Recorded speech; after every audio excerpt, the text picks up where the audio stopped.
Thank you, councilors. I've prepared just a short PowerPoint presentation and provided handouts with some additional information for each of you. Just to fill you in on some of the information that was being requested by Councilor Sanchez in this proposed bill, and maybe we could just go through this information and possibly not need to have the bill this evening, but again, we're open to doing that and providing this information at another date. So if you go to the first slide. Thank you. So today we did award the construction contract, the guaranteed maximum price for the ART project. This work included the $3.8 million of early work construction that happened starting in August 1st, which was surveying, vibration monitoring, and temporary traffic control. That was kicked off immediately after the injunction was lifted.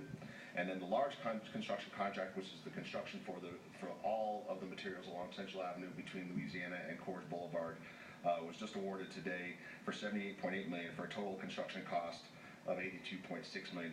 So the project is awarded and moving forward with a notice to proceed. Now, everyone's been talking about a $119 million project. I don't want anyone to think that we've saved $40 million of taxpayer funding on this, although we'd like to announce that. But the construction is only one portion of the entire project cost. So on the next slide, we've got project costs. We've got estimated right-of-way acquisition that's going on right now of $1 million. We've got vehicles. The electric buses will be the first all-electric BRT system in the country for just under $16 million, and professional services, both for design services, surveying services, and value engineering services of $22 million.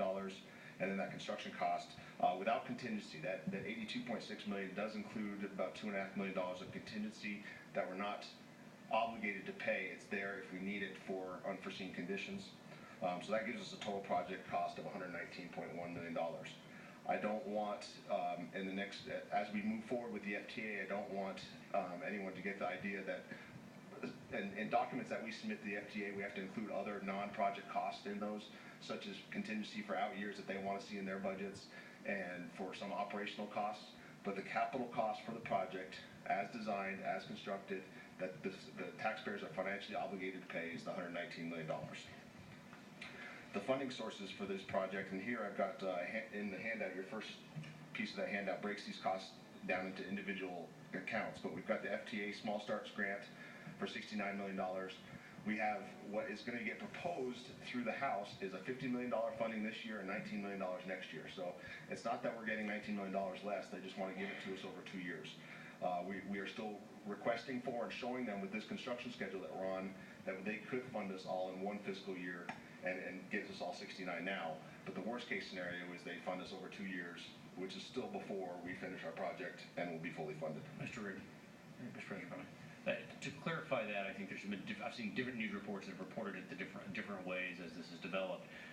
We're proposing, or at least we're speculating, or we're getting best case $50 million this year, 19 next year. Do we have that in writing somewhere? Is that how the grant